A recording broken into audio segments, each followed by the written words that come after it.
Amen. Praise God. Hallelujah. Kakaupo na tayo.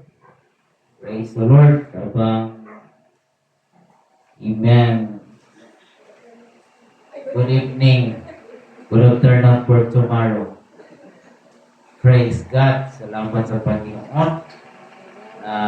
Tayo po ay nandito.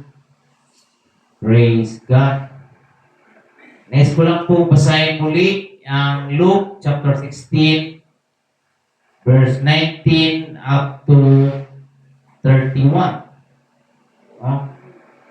Pinanggit po dito na meron nga isang taong mayaman at siya'y nagdaramit ng kulay ubi at masilang lino at sa araw-araw ay kumakain ng sagana.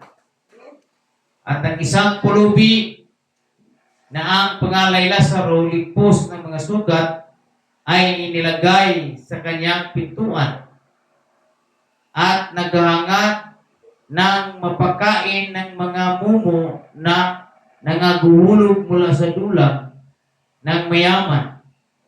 Oo, at lumapit pati ang mga aso at hinimuran ang kanyang mga sugat at nangyari na namatay ang pulubi at siya ay dinala ng mga anghel sa sinapupunan ni Abraham at namatay naman ang mayaman at inilibing. At sa Hades na nasa mga pagdurusa ay tiningin niya ang kanyang mga mata at natanaw sa malayo si Abraham at si Lazaro ay nasa kanyang sinapupunan at siya ay sumigaw at sinabi, "Amang Abraham, maawa ka sa akin. At suguin mo si Lazaro upang itubog niya sa tubig ang dulo ng kanyang daliri at palamigin ang aking dila, sapagkat naghihirap ako sa alab na ito." Datapwat sinabi ni Abraham, "Anak, alalahanin mo na ikaw ay tumanggap ng iyong mabubuting bagay sa iyong pamumuhay, at si Lazaro sa gayon din paraan ay masasamang bagay. Datapwat ngayon ay inaaliw siya rin at ikaw ay nasa kahirapan. At bukod sa lahat ng ito, ay may isang malaking banging na kalagay sa pagitan namin at ninyo upang ang mga mag-ibig tumawid buhat din hanggang sa inyo ay hindi maaari. At gayon din walang makatuwi o tawid mula diyan hanggang sa amin." At sinabi niya, "Ipinamamanhid ko nga sa iyo, Ama, na suguin mo siya sa bahay ng aking ama, sapagkat ako'y may 5 kapatid na lalaki upang sa kanya'y patutuhanan niya, baka pati sila'y mga parito sa dakong ito ng pagdurusa." Datapwat sinabi ni Abraham, nasa kanila si Moses at ang mga propeta, bayang sila'y pakinggan nila. At sinabi niya, "Hindi Amang Abraham, datapwat kung ang isang mula sa isang patay na magkaroon sa kanila, sila'y magsisi." At sinabi niya sa kanila, kung di nila pinakikinggan si Moses at ang propeta, ay di rin mga hikayat sila kahit isa'y magbangon sa mga patay. Praise the Lord. Ito po ay ating pinaliwanag nung nakaraang Miyerkules. Praise God. Na ito ay patungkol sa taong mayaman at sa taong si Lazaro. Na ang itong taong mayaman hindi binanggit ang pangalan dahil itong taong mayaman ay ang kanyang patunguhan ay ang tinatawag na impyerno. At ngayon, napag-usapan natin noong nakaraan patungkol sa impyerno. Dahil ang impyerno ay nakilangan kadalasan mga kapatid sa iglesia, bibihira ang ipangaral patungkol sa impyerno. Pero ang impyerno ay dapat ipangaral sa bawat iglesia. Dahil para malaman po ng bawat kapatiran o bawat mga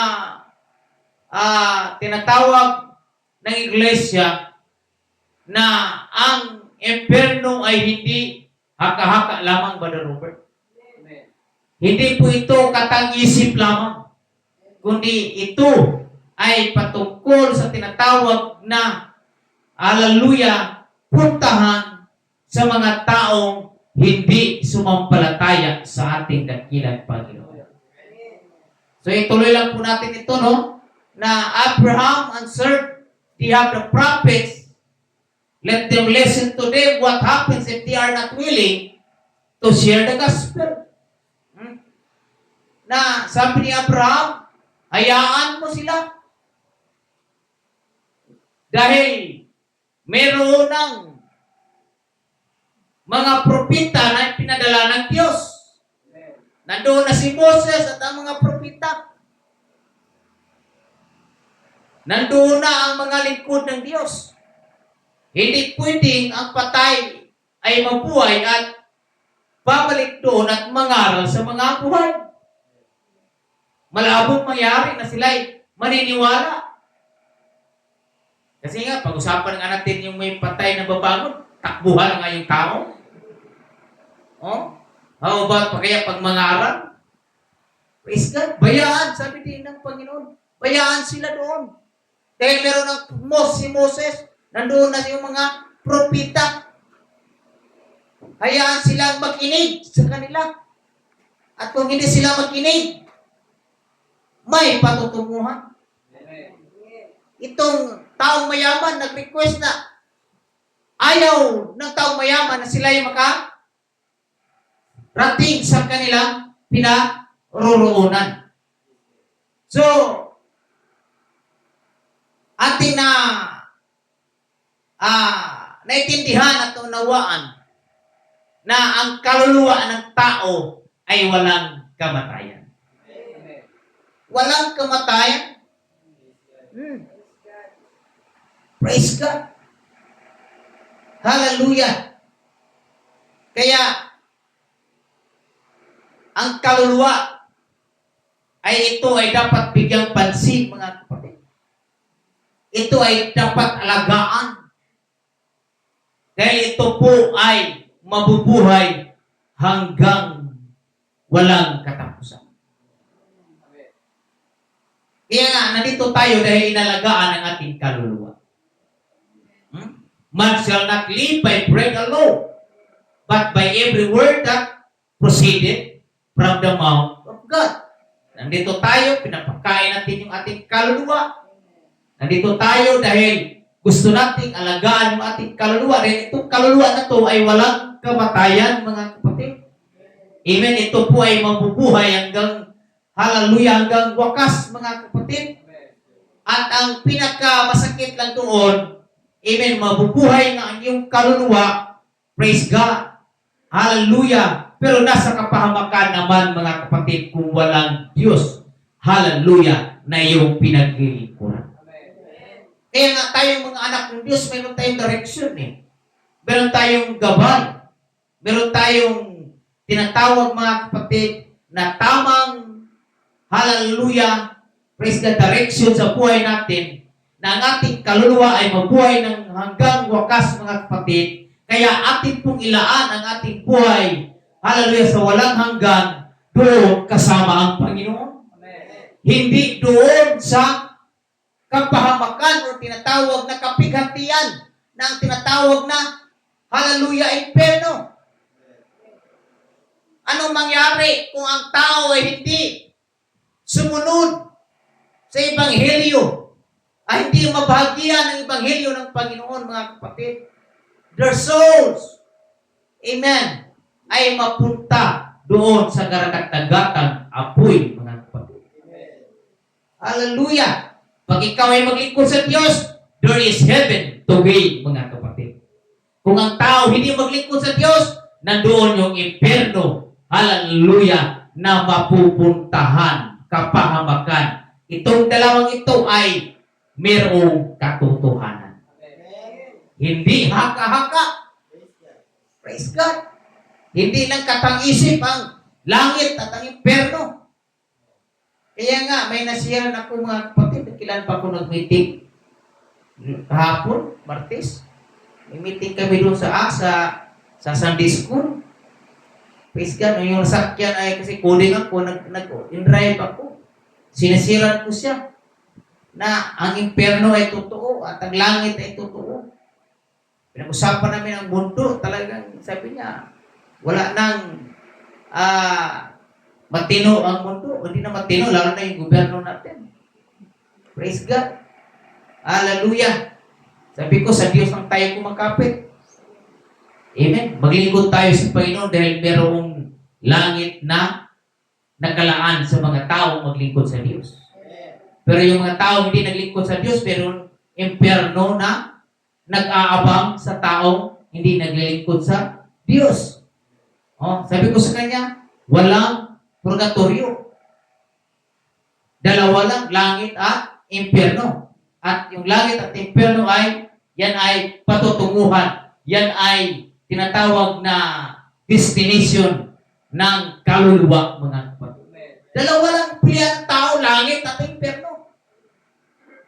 Well, kahit sinong tanongin natin, kahit nasinggirong pa yan, Sister Elena, ang sagot talaga ay langit.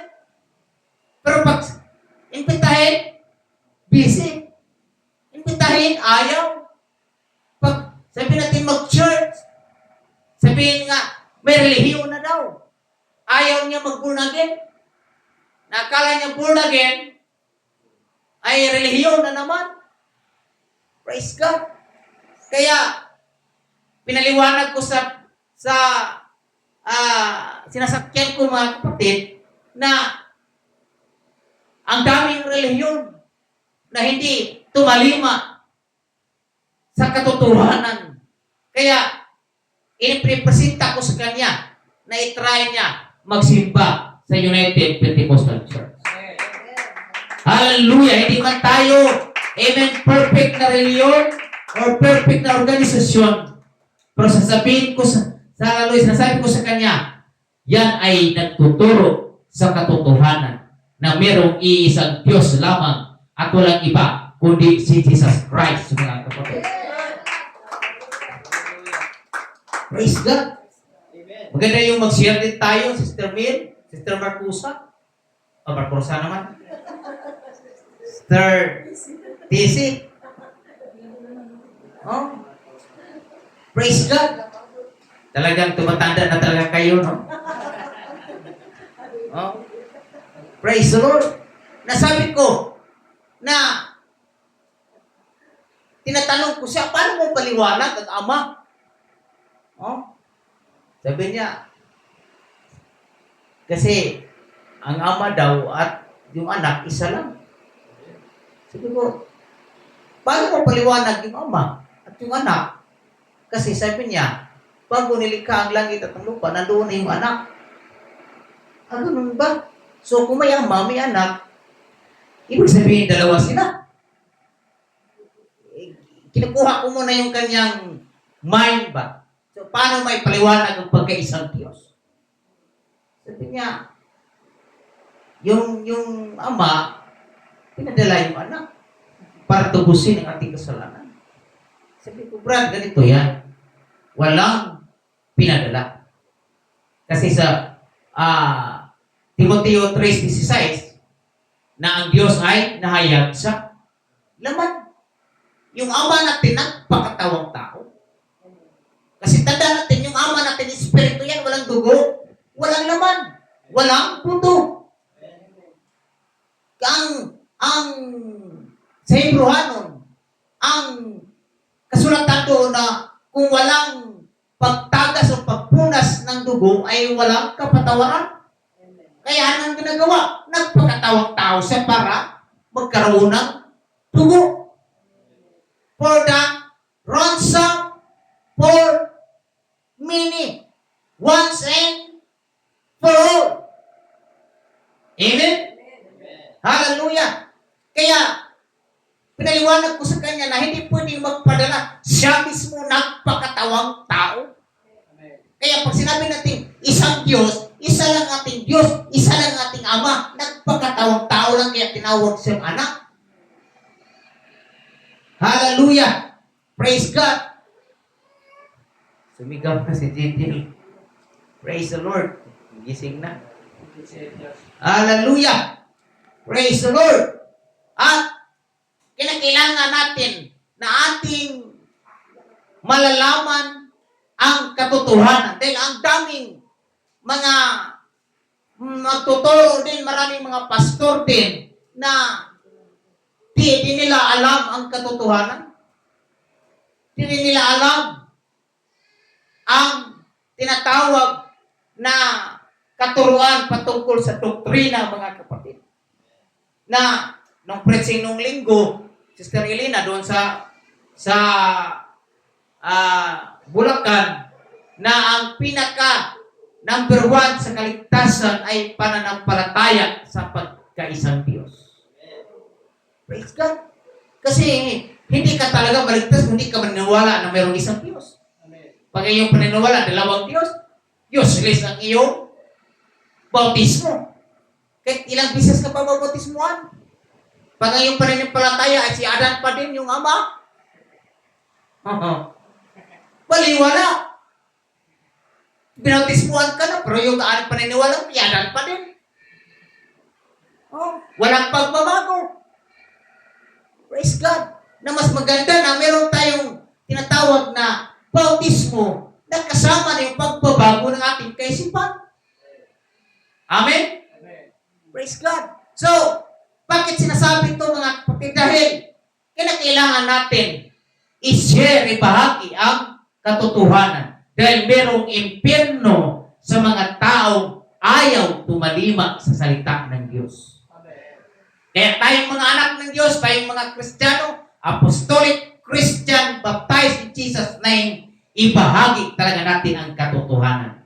Habang may chance na ipangaral talaga ang katotohanan, mga kapatid. Amen. Hallelujah. Trabaho natin bilang mga anak ng Diyos na mag-share, ng mag-share. Pastor, may tanong ako. Yes. Sino ang kausap ng Ama nung nasa Genesis na sabi niya, ngayon naman ay likhay natin ang tao sa kawangis natin. Genesis chapter 2, verse 26 yun. 27. 26. Huh? 26, 27. Let us make man in our own image. Likhain natin ang tao kagaya ng kawangis ng Diyos. Basahin natin. Maganda yung tanong tayo. Very good. Genesis 1:26. Oh. 1:26. Genesis chapter 1, hindi yung 2, no? 1:26 yun. 1:26. Oh. Tama. At sinabi ng Diyos, sino nagsabi? Diyos. Oh, ibig sabihin, isa lang. Hindi dalawa. Hindi sinabi ng mga Diyos, walang sinabing mga Diyos. Kundi, isa lang. Lalangin natin ang tao sa ating larawan. Pag sinabing natin, parang may kausap siya. Pag sinabing ating larawan, parang dalawa ang kausap niya. Kaya nga, pinag-aralan namin ang metaphor. Merong metaphor. Merong tinatawag mga kapatid na sounds like. Na parang pagpakinggan mo, parang dalawa sila. At pakinggan mo, parang may kausap siya. So, the other commentators na binanggit nila na itong tinatawag mga kapatid na Genesis chapter 1 verse 26 na maaring ang kausap ng Diyos ay ang mga anghel. Bakit sinabi niya na lalangin natin? Oh? Oh? Lalangin natin ang tao kagaya ng ating larawan. Ano ba yung larawan? What is the image of God? Sister Mel. Oh. Ano ba yung imahe ng Diyos? Ha? Ano yung mukha ng Diyos? Ha? Liwanag? Tandaan natin, ang mukha ng Diyos ay banal. Oh. Pag sinabi natin image, what is the image of God? The image of God is holy, banal. Kaya ang kausap nito ay ang mga anghel.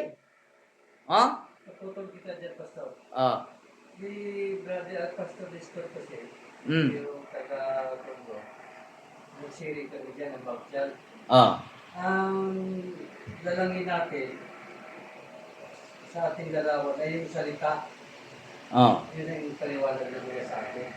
Ang salita ng Diyos. Salita ng Diyos. Na makapangyarihan. Mm. Kaya nilikha nga daw ang sanglibutan sa pamagitan ng salita lang. Oh.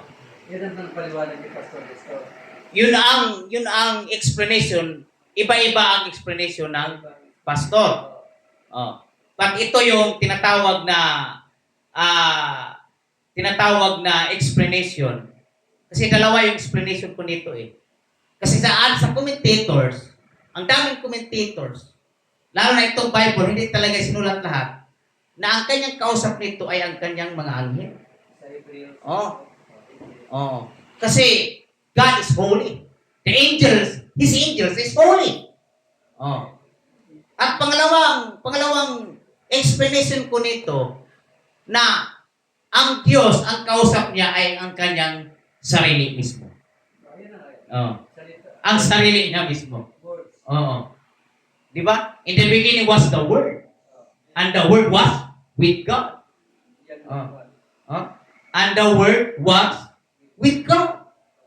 So, isipin niyo, pag ikaw lang mag-isa, parang kausap mo yung sarili mo.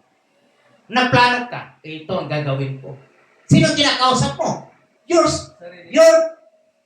Your spirit ang kinausap mo. Na itong versikulo na ito ay ang kausap niya, maaaring kausap niya ang kanyang sarili. So very clear. Oh, malinaw. Tama din sinabi ni Pastor Nestor na ang word, salita. Praise God. Hallelujah. In the beginning was the Word, and the Word was with God.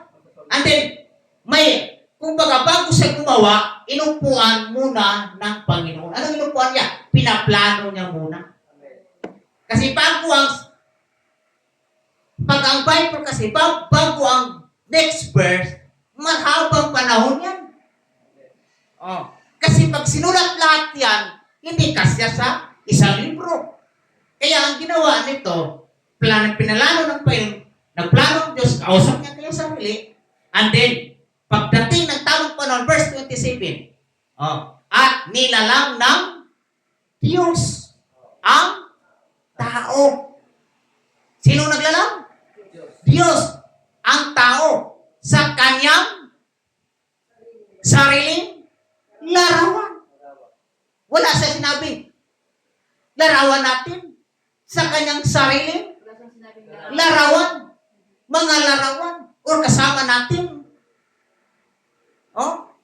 Napakaliwanag kasi ang ibang Trinitarian hanggang 26 ang hindi binasa ang 27. I am clear. Amen? Tama ba ako? At nilalang ng Diyos ang tao ayon sa kanyang sariling larawan. Ayon sa larawan ng Diyos. At siya'y nilalang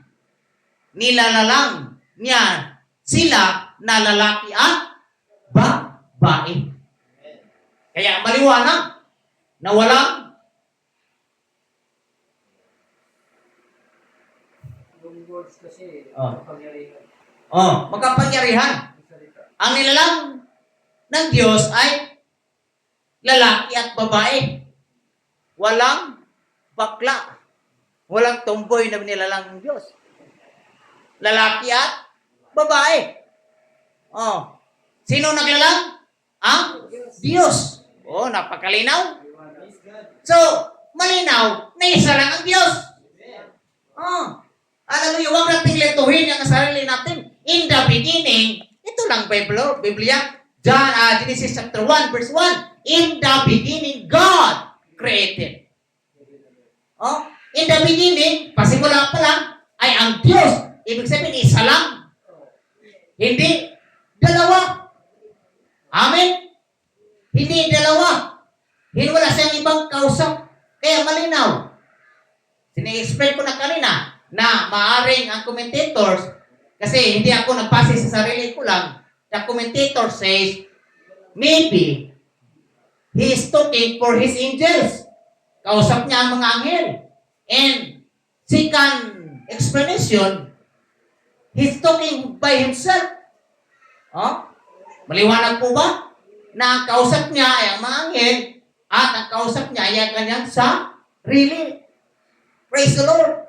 So, ito ay panlaban ito sa Trinitarian, pero ang layo ng kanilang paliwanag. Pero sa atin, napakaliwanag. Hindi tayo malito na ang ating Diyos ay nag-iisang Diyos lang.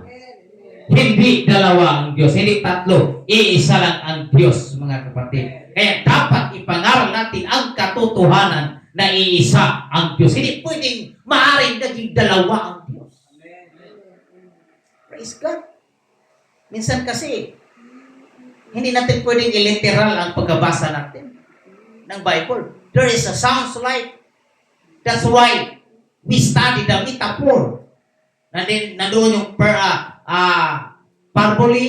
Or parabole ba? Tama ba yun? Meron tayong pinag-aralan, Brother Kenneth. Tinuro mo ko lang kung nandoon ka nung tinuro mo about the figure of speech. Na minsan, merong binanggit ang Bible, it sounds like katunog na parang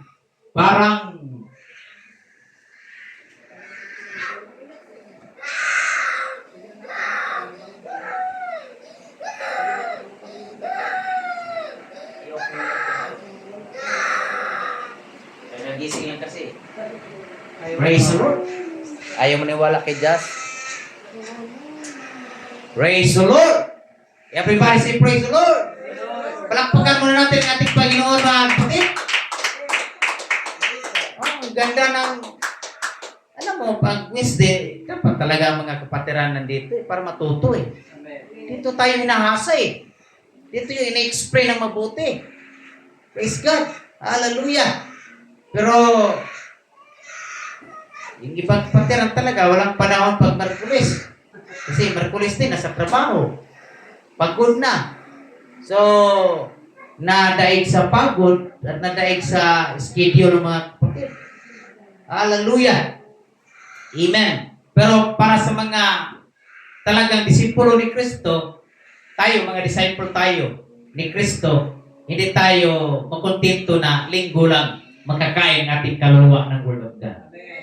Amen. Hallelujah. Praise God. Na kung maaari, araw-araw na eh. Praise God. Sabi ko nga, Lord, padalahan mo kami ng mayaman talaga, Panginoon, para hindi na kami mag-sideline. Na lagi na lang mag-evangelism. Kasi ang sarap mag-evangelism, may bunga eh. Makita natin yung may bunga. Makita natin yung mga kaluluwa, mga kapatid, na ang sarap mag-share ng Word of God, mga kapatid. Praise the Lord. Hallelujah. So, anong mangyari pag hindi? If we are not willing to share the gospel, if souls, sabi na binasa natin, the rich man scared. Ang taong mayaman, mayroon siyang kabigatan, mayroon siyang tinatawag na pangamba sa kanyang kapatid, 5 kapatid sa mundo na naiwan. Pero, may pero, huli na ang lahat. tapos na. Praise God. Amen. Kasi nasa kapighatian na. Ang tao kasi magsisi pag nandoon na sa kipaghatian. Nasa kapahamakan na. Kaya tayo na mga anak ng Diyos, habang maaga pa, magbahagi na tayo ng Word of God. Amen. Kasi maaaring itong mayaman, anak ng Diyos. Oh, nabaksalay lang siguro. Kasi tinawag ni Abraham, anak. Di ba? Binasa natin. Anak, tandaan mo, ikaw ay nagpakasarap sa mundo. Samantalang itong si Lazaro ay naghihirap sa mundo. Amen. Anong tawag niya sa mayaman? Anak. Oh, hindi ka naman tatawagin anak kung walang relasyon sa Diyos. Praise God. Kaya po, mga minamahal kong kapatid, hallelujah, maaaring itong taong ito ay nahabagian or siguro na hallelujah na convert pero hindi nagpatuloy, hindi nagbahagi sa kanyang mga kapatid at binaliwala ang paglilingkod sa Diyos. Kasi maraming Kristiyano ngayon, amen, na marami na bautismoan talaga. Ang daming tinawag ng Diyos, pero hindi naging seryoso sa Panginoon. Kagaya ng itong taong mayaman, na pagdating sa dulo, doon nila malalaman, totoo pala ang aking tinanggap. Bakit hindi ako naglilingkod ng seryoso sa Kanya? Na maaring ganun ang nadatna ng taong mayaman. Maraming tao na naglilingkod sa Panginoon pero hindi nagpatuloy. Praise God. Hallelujah. Saka na lang maalala ang lahat pag nandoon na. Amen. Woo! Kahit iligtas ka na ng Panginoon, pag ayaw mo, hindi ka talaga pilitin ng Diyos din. Amen? Amen. Hindi ka rin pilitin ng Diyos. Hindi ka rin kalagkarin ng Panginoon. Sige na! Hindi. Katulad ng tao na, kahit ka na. Uy, busog ako. Talagang hilain ka, pagkainin ka. Hindi ganun ang Panginoon. Amen. Mayroon kang kalayaan. Kung maniniwala ka sa mga palataya ka, sumunod ka. Amen. If you love me, obey my commandments. If you are a true disciple of Christ, sabi ng Biblia, follow me. Sumunod ka sa akin. Hindi sinabi ng Panginoon, halika. Walang sinabi doon, hilahin kita. Ang sinabi niya, sumunod ka sa akin. Amen. Ngayon, nasa tao kung susunod ang tao. Amen. Amen? Nasa tao kung, hallelujah, siya'y tumalima, mga kapatid, sa salita ng Diyos. Kung ayaw tumalima ang tao, lumakad ang Diyos. Kung ayaw sumunod, lumiko, walang magagawa ang Diyos. Pero sa mga taong sumunod at tumalima sa kanyang salita, amen, mayroong nag-aantay. Hallelujah! Praise the Lord ng reward. Ang langit, mga kapatid, na mapatunguhan ng taong sumampalataya at sumunod kay Kristo. Pero yung mga taong hindi sumunod, may kapahamakan. Mayroong, hallelujah, tinatawag, mga kapatid, na, hallelujah, tinatawag na kaparusahan.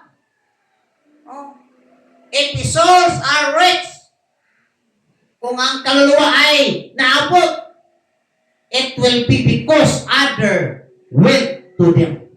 Dahil mayroong taong pinadala sa kanila. Kaya, bago talaga ang kaluluwa maligtas, meron talagang ipadala. Amen? Amen? Bago ang tao naligtas, may pinadala. May ibinigay. Yan din ang kalituhan ng iba. May ibinigay. Alam mo, may nagbigay.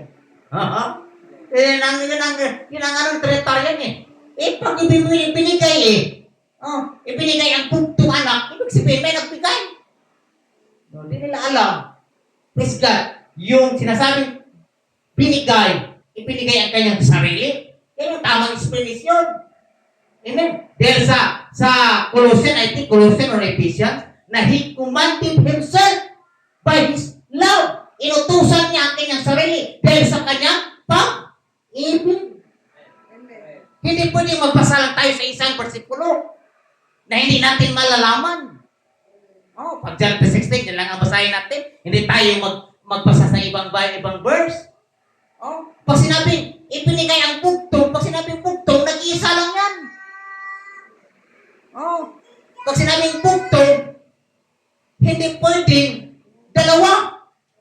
Bugtong eh. Pag sinabing bugtong, siya lang ang nag-iisang pinanganak na ang babae birhen pa din. Amen. Di ba? Sa buong history, sa buong mundo. Siya lang. Kaya nga, the only begotten. Siya lang ang pinanganak na ang babaeng pagkatapos ng anak birhen pa din. Amen. At siya lang ang nagbuntis na hindi dumaan sa sexual intercourse. Siya lang ang nagbuntis na hindi sperm ng lalaki ang nagbuo, kundi espiritu ng Diyos. Kaya nga, bigatin eh. Nag-iisa. Kasi siya lang talagang tanging nag-iisang ganun na tao. Na walang taong pinanganak. Pero naman sinasabi, hala, na-aksidente. Nabuntis. Ano aksidente? Kalukuhan yung aksidente. May aksidente ba nabuntis na, ay, buntis bigla? Walang ganun. Praise God. Hallelujah. Kaya mga kapatid, hallelujah. Talagang tayo, praise God, ay ating ipaliwanag ng gusto na bakit ang tao ay maligtas dahil meron talagang pinadala. Amen. Kaya tayo, alam niyo, yung evangelism natin, malaking bagay yan. Habang ikaw ay lumalakad, kumakatok, nabahagian mo yung tamang tao na mabahagian, ikaw yung pinadala ng Diyos. Kasi, ikaw ang naging instrumento. Praise the Lord. Kaya, sabi ko, marami pang idaragdag ang Panginoon talaga. Kulik lang tayo ng kulik. Oh, kulik lang tayo ng kulik. Dahil ang manatili at magpatuloy hanggang wakas ang siyang maligtas. Matagpuan din natin yung mga taong para sa Panginoon, para sa atin mga kapatid. Matagpuan din natin ang mga taong kanyang, hallelujah, iniligtas ng Panginoon. Praise God. Kaya huwag tayong magsawa mag-evangelism. Huwag tayong magsawa magbahagi ng salita po ng Panginoon. Say amen. Hallelujah. If souls are rich, kung ang kaluluwa ay naabot, nabahagian, it will be because they have listened to our witness. Sila ay dahil nakikinig sa pangangaral, nakikinig sa pagbahagi, nakikinig sa salita ng Diyos. Amen? Kasi kung hindi sila makinig, hindi sila maniwala, kahit anong bahagi mo, pag hindi makinig, walang say-say. Kaya pag mag-share tayo, pag baliwala ay iwanan natin. Pag mag-share tayo, tapos, lalo na pag walang intention, walang atensyon talaga, wala talagang, parang kung kausap mo, wala, nagsiselfone, iwanan mo. Sabihin mo, salamat sa oras. Kasi sayang yung oras. Magandang maglaan tayo ng panahon sa mga taong kursunada. Pag taong kursunada, upuan mo. Woo! Praise God. May mga tao namang kursunada, pero pagdating ng linggo, ayaw matin. Di ba, Brother Kenneth? Ang dami nating saan ba simbahan nyo? Magsimba kami. O talaga? O sige, magsimba kami.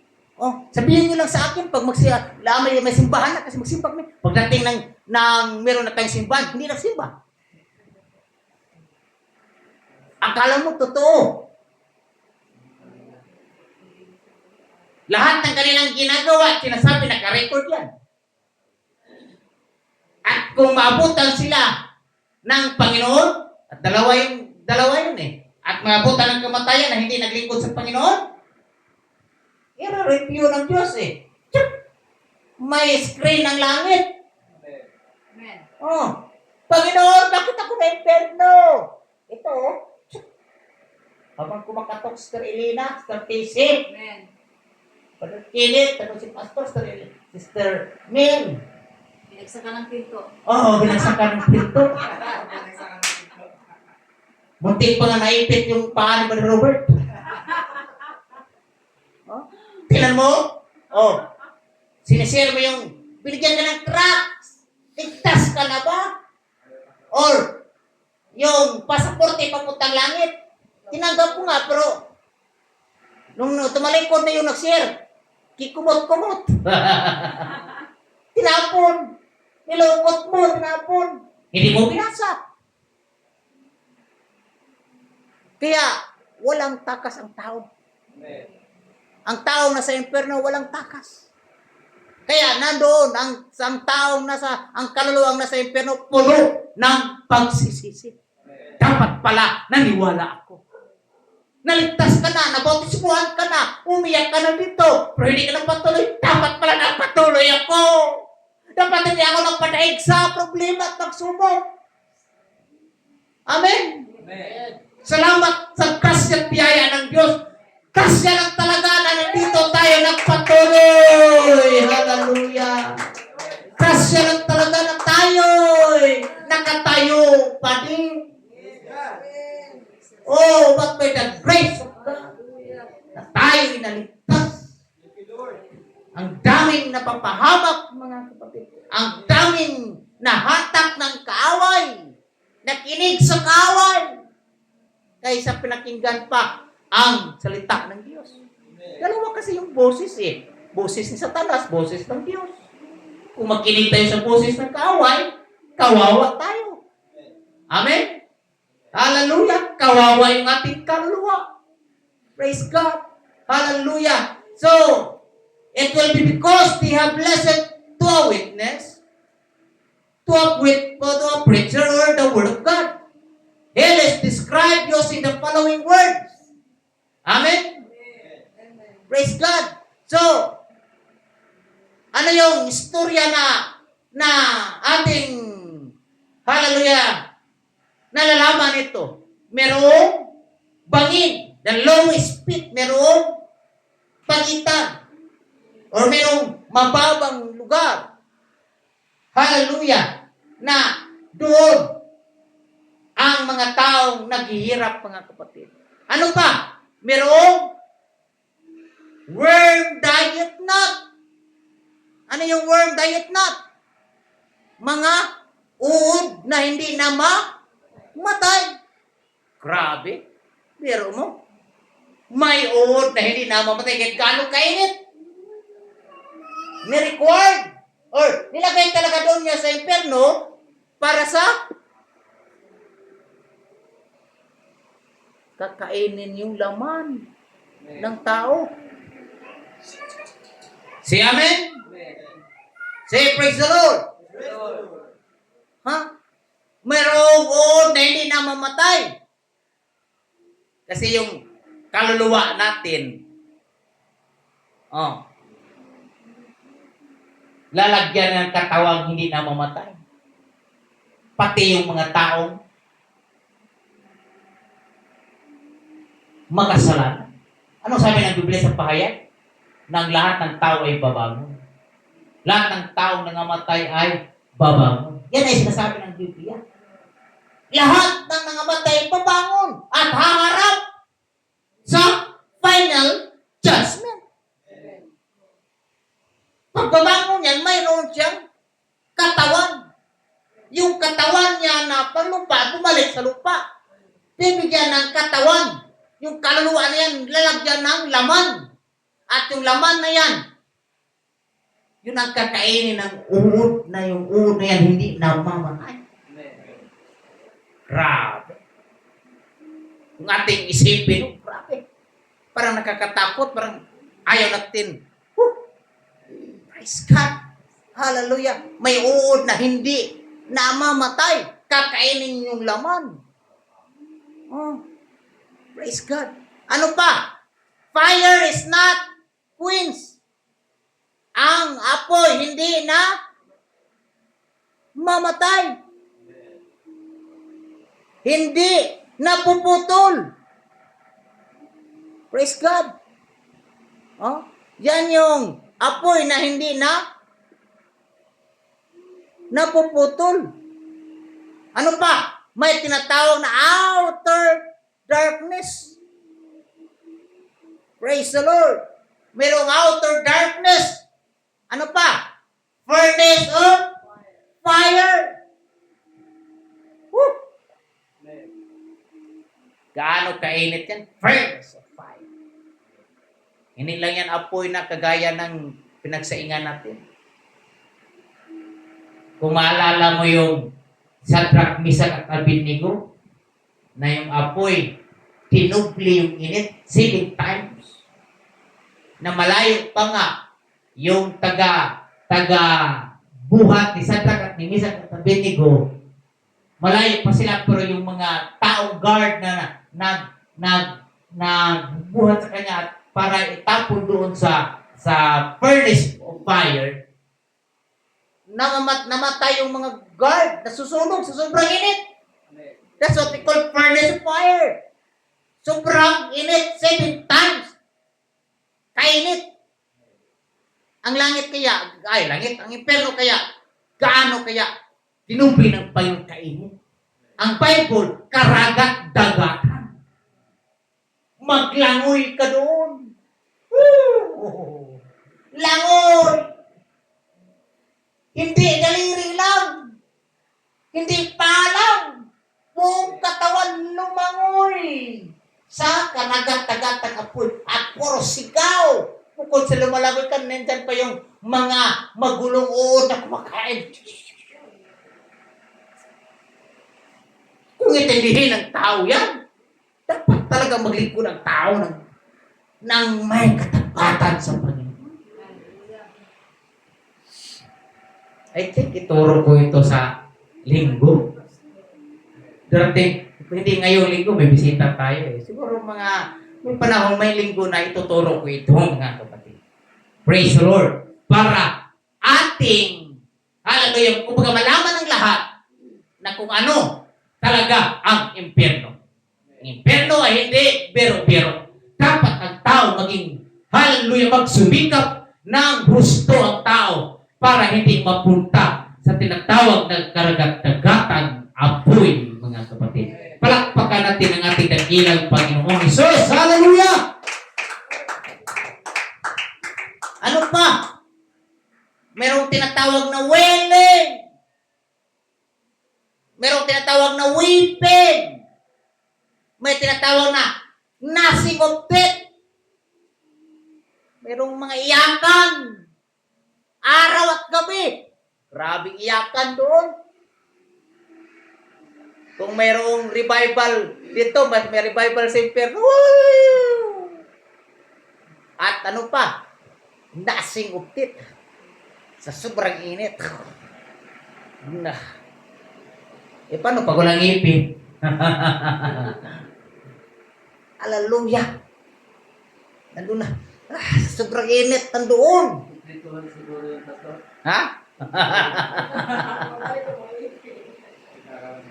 Siguro, ang mga nasa langit ang siguro kumpletuhin.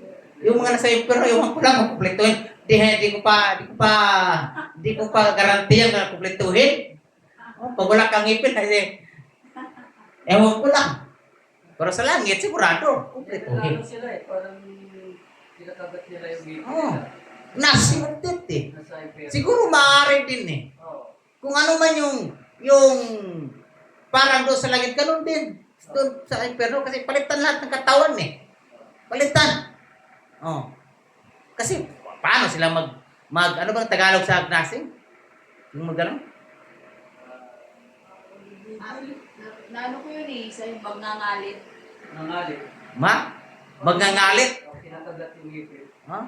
Sa sobrang init? Oo. Magngangalit. Oh, di ba? Gnashing. Ngipin sa ngipin, kinakagat.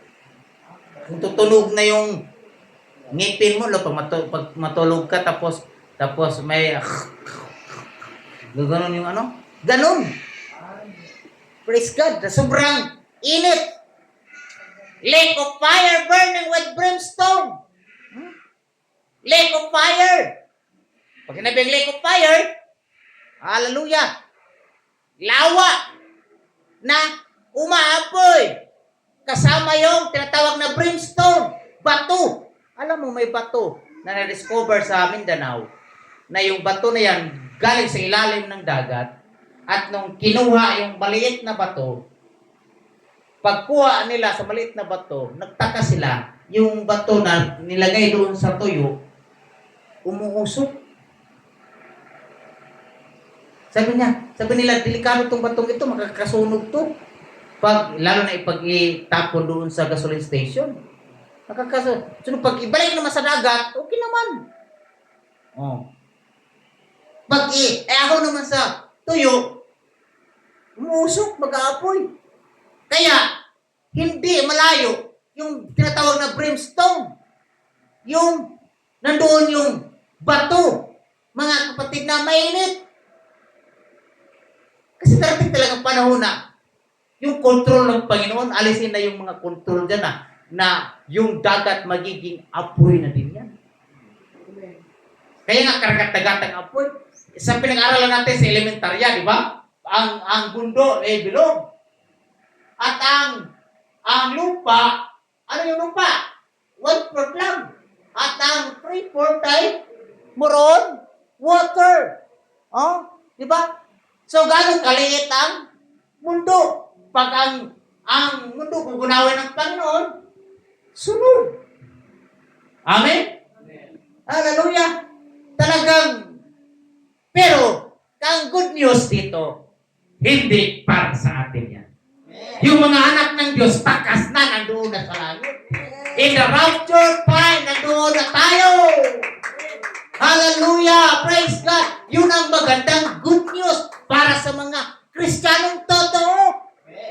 Yung Kristiyanong totoo talaga hindi parang patotoo lang.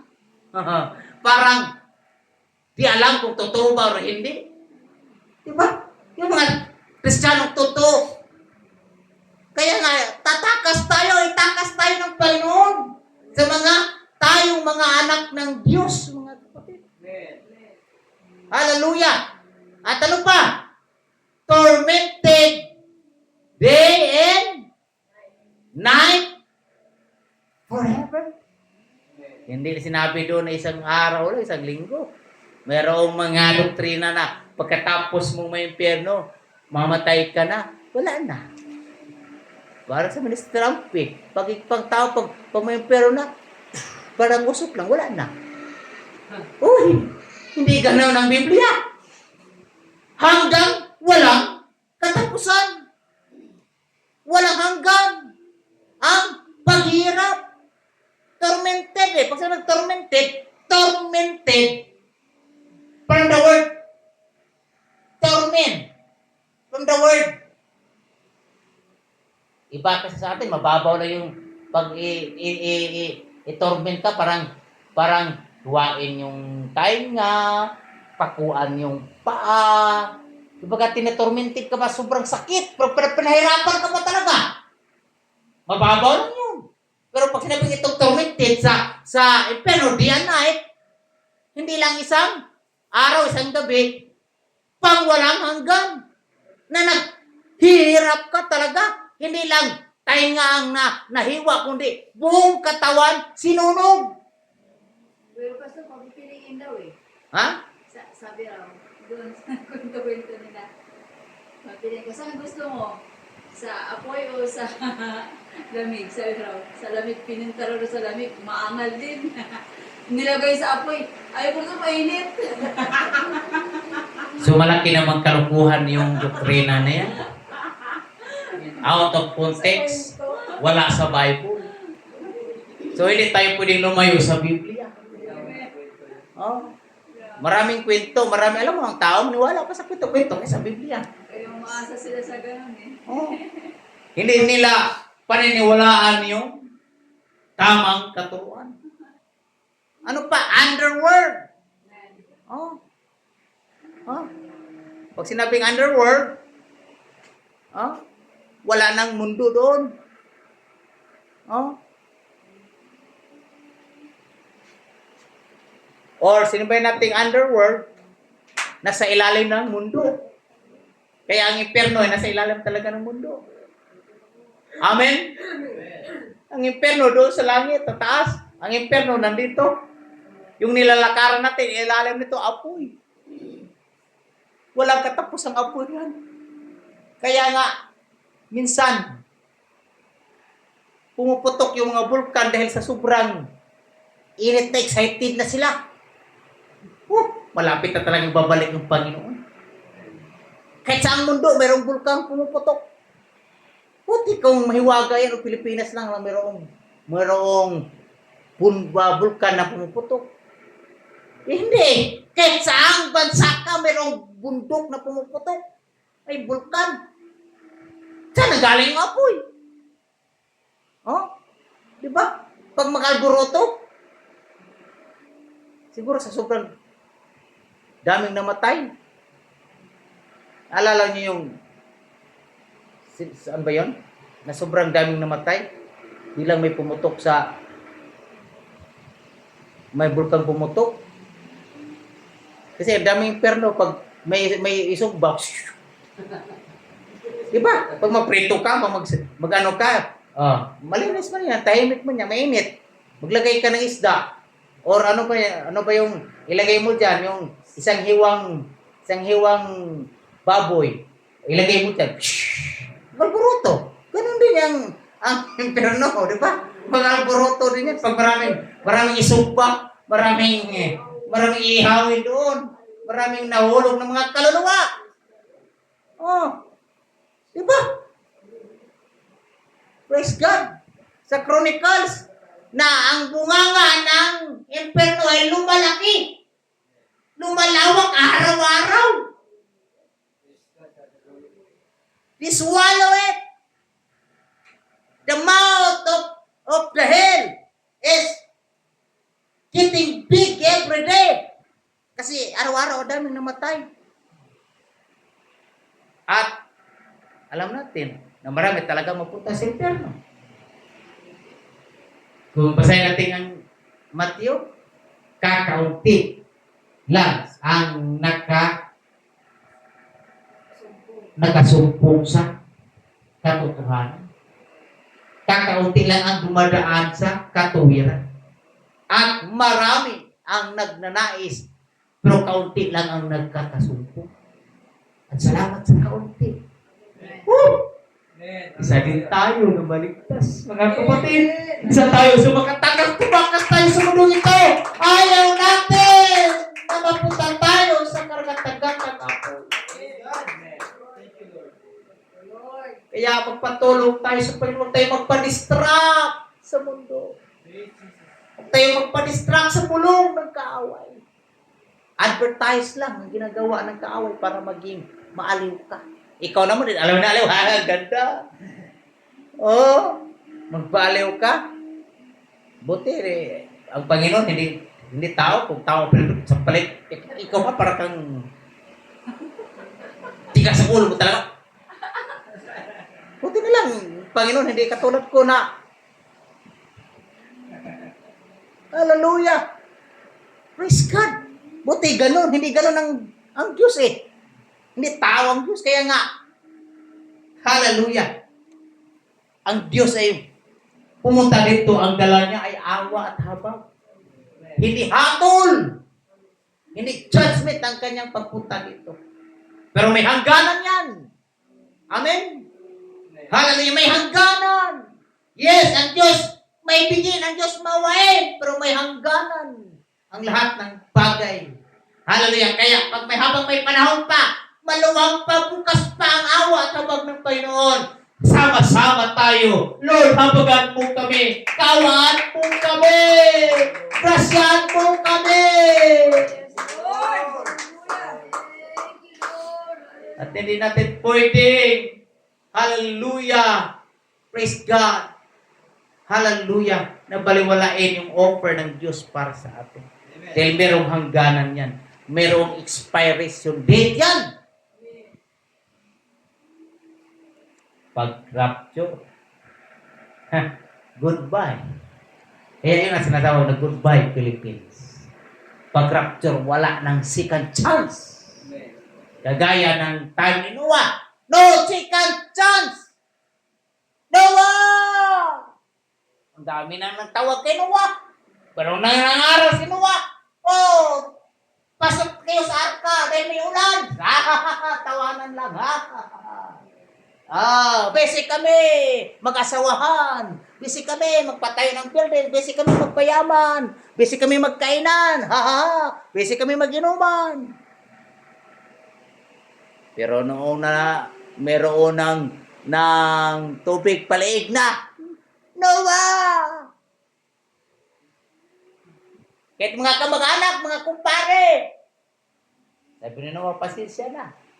Sabi nga ng Biblia, dahil sa sobrang awa ni Noah, ayaw nga pumasok eh. Anong ginawa? Binuhat siya ng Diyos. Papasok. Yun ang Bible eh. Binuhat siya ng Diyos. Papasok. At sinara ng Diyos ang pintuan. At di alam ni Noah kung saan yung pintuan. Kasi kung alam ni Noah kung saan yung pintuan, buksan niya kasi papasukin yung mga tao. Oh. Pero tapos na. Sabi ni Noah, di ko alam saan pintuan dahil ang Diyos ang nagsara. Pag-isara na yung kaligtasan para sa atin mga kapatid. Amen. Wala na talagang magagawa. Yung mga tao na naghanap, sana ba si pastor? Wala na si pastor dito ah. Sana si Brother Robert, Relina, Sister Mel. Yung mga anak na hindi makinig, tingnan sa ulo. Mga kapitbahay, yung mga inggitira.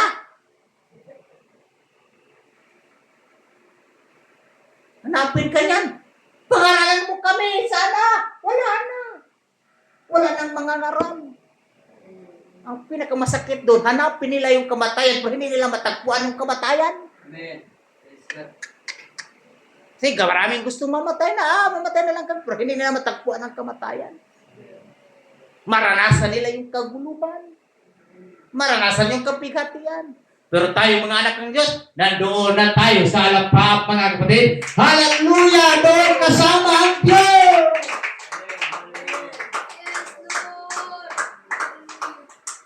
Yes, Lord. At makamaya natin si Maria na ginamit ng Diyos sa laman. Makamaya natin si Moses. Makamaya natin si Adam. Best friend niya. Oh? Yan ang nais ni Ampi. Sabihin ni Eden, naun sa kampi. Oy, ayaw mo na kami Diyos. Kung si Adam nandito pa silang pala yung mukha niya sa Ampi. O ha? Ginawa mo kong ama? Ginawa mo kong Diyos? Praise God! Oh! May merong tao na nagsasamba, nagluluhod kay Maria. Pagbuhay pa si Maria, sampahin yung mga tao.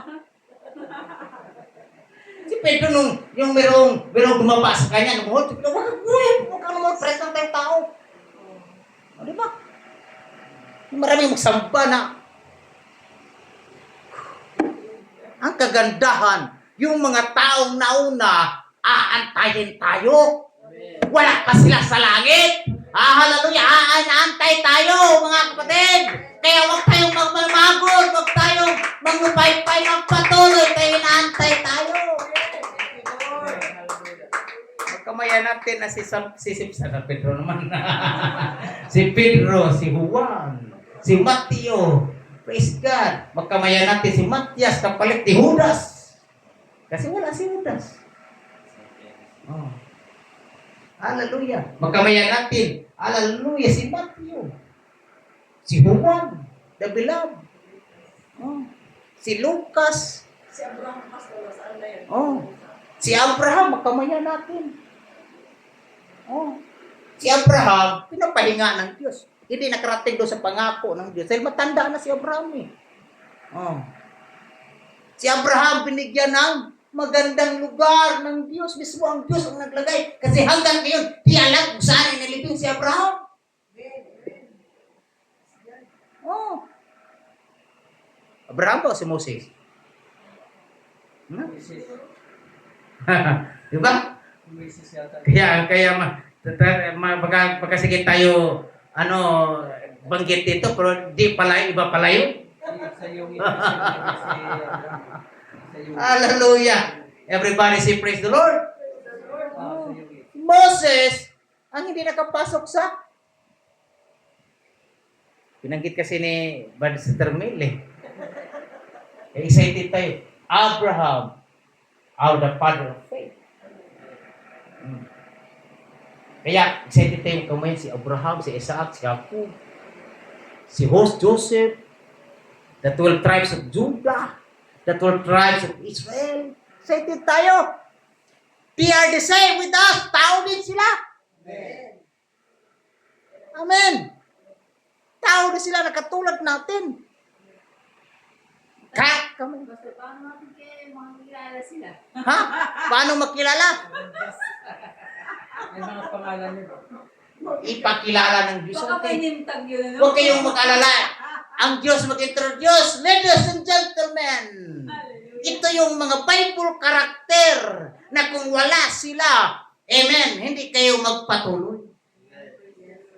Alam nyo ba, pagpunta natin ng langit, ganun pa rin yung mukha natin. Paano tayo magkakilala kung may iba yung mukha natin?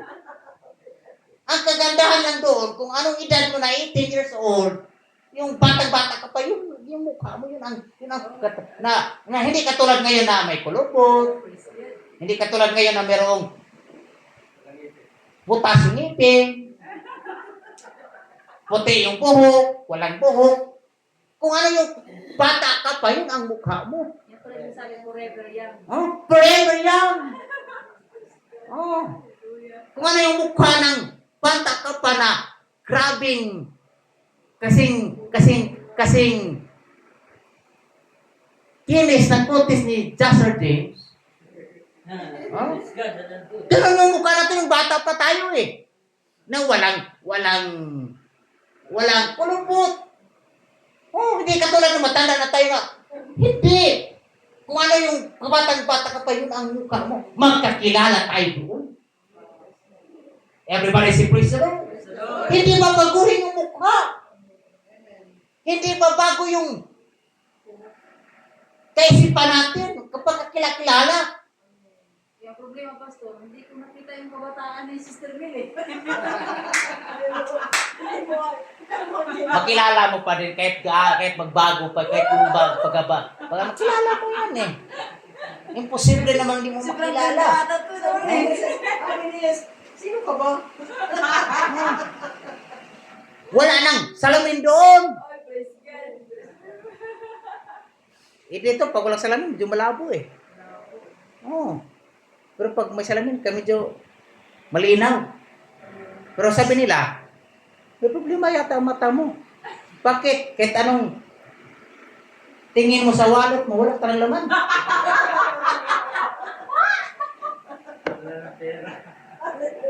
Hallelujah. Praise God. Pero pag makakita yan, malinaw pa talaga ang mata ko kasi meron parang laman.